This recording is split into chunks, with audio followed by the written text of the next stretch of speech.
అందరికీ నమస్కారం.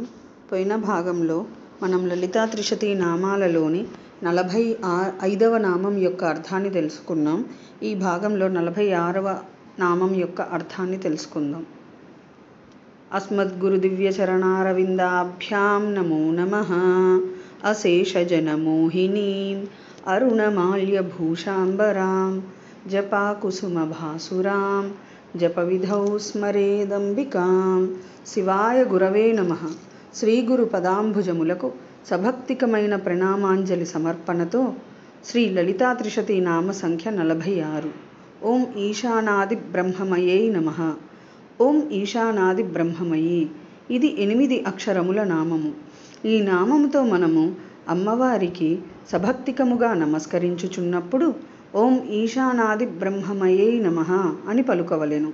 ఈశానాది బ్రహ్మమయీ, ఈశానాదిగా పంచబ్రహ్మలు స్వరూపముగా కలది అని భావము.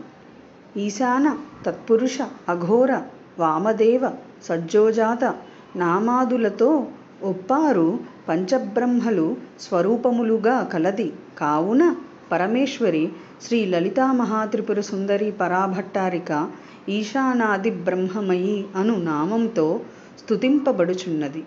అథవా నామరూప విశిష్టులు, అహంబుద్ధి మతా విశిష్టులు, ఈశానాది అధికారిక పురుషులు అయిన విష్ణు, బ్రహ్మ, ఇంద్రాదుల యందు సైతము అంతర్యామి స్వరూపముతో నుండి బుద్ధిపూర్వకము సచ్చిదానంద స్వరూపము అయిన పరబ్రహ్మానంద ప్రకాశాత్మక ప్రకాశించుచున్నది కావున పరమేశ్వరి శ్రీ లలితా మహాత్రిపుర సుందరీ దేవికి ఈశానాది బ్రహ్మమయీ అను నామము అన్వార్థము. విశేషము: సచ్చిదానంద స్వరూపము నిష్క్రియము, శాంతము అని ఉపనిషత్తులు ఉద్ఘోషించుచున్నవి. ఆ పరమేశ్వర తత్వము నిష్క్రియమని చెప్పినప్పుడు దానికి కర్తృత్వము చెప్పుట పొసగదు కదా. బుద్ధి ప్రేరకమని చెప్పుట వలన కర్తృత్వము చెప్పినట్లగుచున్నది. సచ్చిదానంద రసఘనమైన చైతన్యమునకు కర్తృత్వం అంగీకరించినచో ద్వైత స్థితికి భంగము వాటిల్లుచున్నది. అది ఎట్లు సంగతమగునని శంకింపజరగదు. గాయత్రీ మంత్రంలో ధియో యోనః ప్రచోదయాత్ అని మంత్రం లింగము కన్పుట చున్నది. మా బుద్ధి వృత్తులను ఏ దేవుడు ప్రేరేపించుచున్నాడో ఆ సవితృదేవుని శ్రేష్టమైన తేజస్సును ఉపాసించుచున్నామని గాయత్రీ మంత్రార్థము. ఈ రీతిగానే వేద శాస్త్ర పురాణ ఇతిహాసాదులలో ఎడనెడచున్న సచ్చిదానంద చైతన్యమునకు కర్తృత్వ ప్రేరకత్వములు చెప్పబడినవి. అట్టి స్థలములలో ఎట్లు సమన్వయము చేయనగునో శ్రీ వ్యాసభట్టారికులు యుక్తి పురస్సరముగా ఇట్లు వివరించారు. అనాపన్న వికారసన్ యయాస్కాంతవదేవయః బుద్ధ్యాదీంశ్చాలయేత్ ప్రత్యక్ సోహం మిథ్యావధారయః. అయస్కాంతము తాను కదలకయే ఇనుమును కదిలించుచున్నది. ఆ రీతిగానే ప్రత్యక్ చైతన్యము తాను నిష్క్రియమయ్యు బుద్ధ్యాదులను కదిలించుచున్నదని భావము.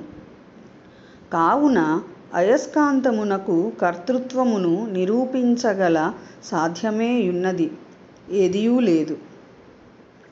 అయస్కాంతమునందు చాలకత్వ లక్షణములు లేనిచో ఇనుప ముక్కలలో చలనము ఎట్లు కలుగుచున్నది? కావున అయఃపిండమునందు కన్పడుట చలనమును పట్టి అయస్కాంతమునందు కర్తృత్వ ధర్మము కలదనియు యుక్తివాదులు చెప్పుచుందురు. ఇట్లు చెప్పుటయు యుక్తి సహము కాదు. ప్రత్యక్ష గోచరము కాని చాలనాశక్తి అయస్కాంతమునందు ఊహించుటలో ఔచిత్యము లేదు. కావుననే శ్రీ వ్యాసభట్టారికుల వారు మరి ఒక శ్లోకములో ఈ రీతిగా వివరించియున్నారు. యస్యః సన్నిధి మాత్రేన దేహేంద్రియ మనోధియః విషమేషు ప్రవర్తం తేతర్భేహ్యేత్యవధారయః. ఈ శ్రీ మహాత్రిపుర సుందరీ దేవి యొక్క సాన్నిధ్య మాత్రము చేతనే దేహేంద్రియ మనోబుద్ధులు విషయములందు ప్రవర్తించుచున్నవో ఆ తత్వమును బ్రహ్మమని తెలుసుకొనుమని భావము. ఇట సంయోగ సమవాయ సంబంధములు కారణములు కావని తెలియనగును. కావుననే ఉపాసనా సాంప్రదాయములో శ్రీ వనదుర్గాదేవిని సంవిత్యారూప విసకందల కందురూప అని స్థవనము చేసినారు. పరమేశ్వరి కలదని మనకెట్లు తెలియును? మన హృదయమును లో ఆవిర్భవించియున్న బుద్ధి క్షణక్షణము అంకురించుచున్నది. బుద్ధి అనెడి మొలకకు కారణరూపమైనది పరాశక్తి అనెడి తామరదుంప. అభిసకందళము అంటే తామరదుంప నుండి బుద్ధి అంకురించుచున్నది. జలము కాని భూమి కాని ఆ దుంపకు ఆధారమై ఉండవలయును. భూజలాది సాన్నిధ్యము చేతనే తామరదుంప నుండి అంకురముదయించుచున్నది. ఆ రీతిగా విసకందల స్థానభూతురాలైన పరమేశ్వరికి ఆధారము సచ్చిదానంద చైతన్యము. తత్సన్నిధి మాత్రము చేతనే పరమేశ్వరి నానానామరూపాత్మకమైన జగత్తుగా ఆవిర్భవించి వికసించుచున్న ఆసక్తి క్రియాకారిణి అగుచున్నది. కావున ఆధారమగు చైతన్యము యొక్క సాన్నిధ్యము చేతనే అధేయమగు పరమేశ్వరి అందలి గుణములు బహిర్గతములై స్ఫురించుచున్నవి అని గ్రహింపవలెను. ఓం ఐం హ్రీం శ్రీం ఈశానాదిబ్రహ్మమయై నమః. శివశక్తిరూపాయ నమః శివాయ. ఓం ఐం హ్రీం శ్రీం శ్రీమాత్రే నమః. సర్వం శ్రీ సద్గురు దివ్యచరణారవిందా